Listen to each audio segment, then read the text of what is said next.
Kenapa Barcelona ingin merdeka dari Spanyol? Bayangin kamu lagi duduk santai di kafe pinggir jalan di Barcelona. Angin laut dari Laut Mediterania menyentuh kulitmu, dan aroma kopi khas Spanyol menyatu dengan suara gemuruh bahasa Katalan dari orang-orang sekitar. Tapi, di balik keindahan itu, tersimpan konflik yang sudah berlangsung ratusan tahun. Kenapa sih? Barcelona, atau lebih tepatnya, wilayah Catalonia, ingin merdeka dari Spanyol.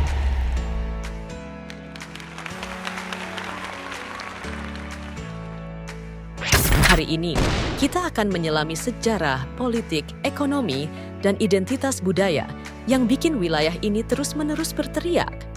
Katalan bukan Spanyol. Apa itu Catalonia dan kenapa penting? Barcelona itu bukan cuma kota keren yang punya FC Barcelona dan arsitektur Gaudi. Dia adalah ibu kota dari wilayah Catalonia, sebuah komunitas otonom di timur laut Spanyol.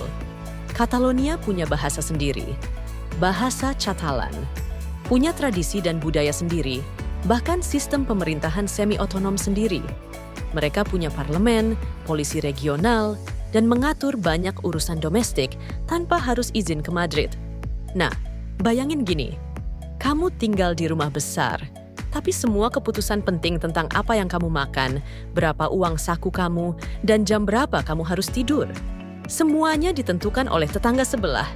Lama-lama capek, kan? Kalau kita mundur jauh ke belakang, Catalonia dulunya adalah wilayah independen, bahkan sempat jadi bagian dari Kekaisaran Aragon yang punya kekuatan besar di Mediterania.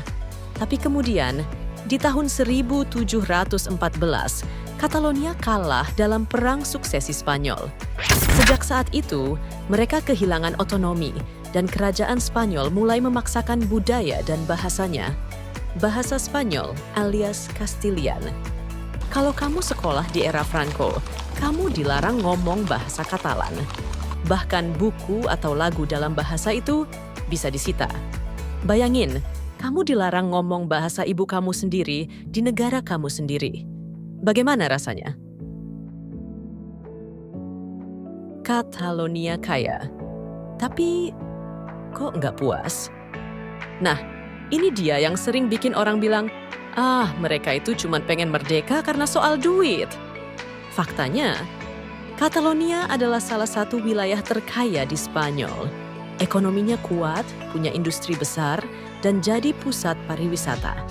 Tapi, setiap tahun, miliaran euro dari pajak yang dikumpulkan di Catalonia dikirim ke pemerintah pusat di Madrid.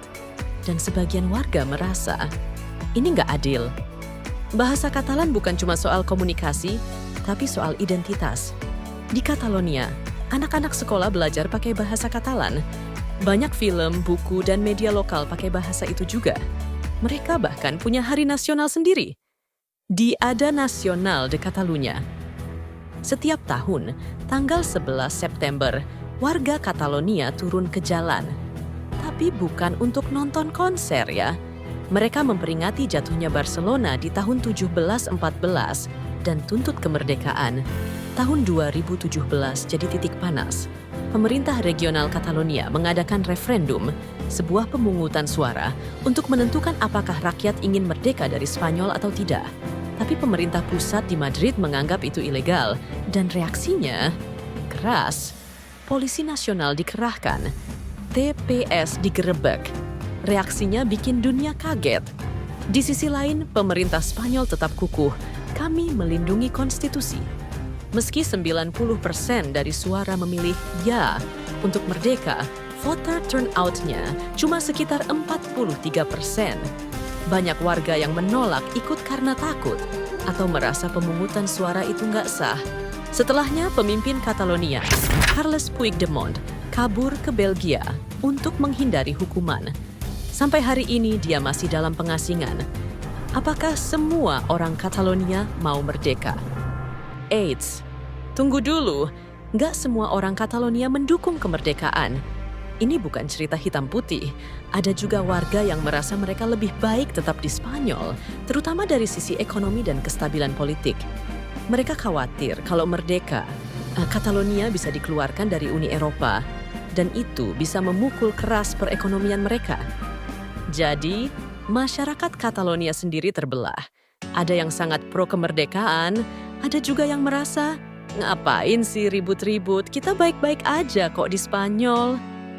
Waktu referendum tahun 2017 itu digelar, banyak orang di Catalonia berharap dunia internasional, terutama Uni Eropa, akan membela mereka.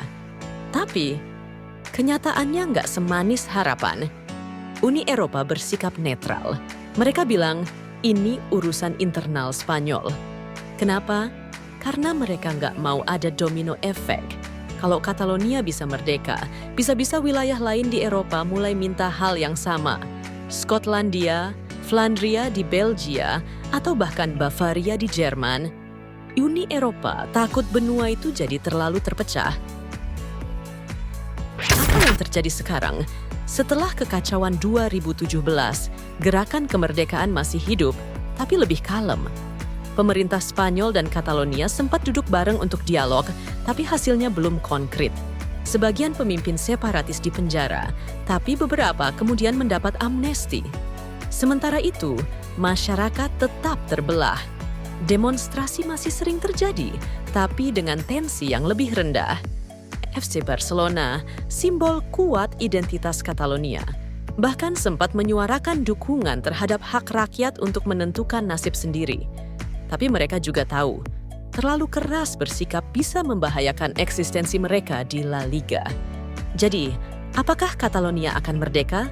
Jawabannya, masih belum pasti. Kemungkinan merdeka tetap ada, tapi sangat sulit. Konstitusi Spanyol secara eksplisit melarang pemisahan wilayah. Untuk bisa merdeka, harus ada perubahan besar, baik di pemerintahan Spanyol maupun dalam sikap masyarakat luas. Tapi satu hal yang pasti, suara itu nggak akan hilang. Selama masih ada orang yang bangga menyebut dirinya orang Katalan, selama lagu kebangsaan mereka dinyanyikan, selama budaya itu hidup, semangat untuk merdeka akan terus menyala. Jadi, lain kali kamu ke Barcelona dan lihat bendera dengan 4 garis merah di atas dasar kuning, itu bukan dekorasi biasa. Itu simbol perlawanan, identitas, dan impian yang belum tercapai. Karena bagi sebagian orang di sana, Barcelona bukan hanya kota, tapi simbol perjuangan untuk menjadi bangsa mereka sendiri. Kalau kamu sendiri, gimana? Setuju nggak kalau Catalonia merdeka dari Spanyol? Atau kamu punya pandangan lain? Yuk, tulis di kolom komentar. Kalau kamu suka video seperti ini, jangan lupa terus bersama kami. Sekarang giliran kamu, hal apa lagi yang perlu kita eksplor selanjutnya? Tulis di kolom komentar. Sampai jumpa di video berikutnya.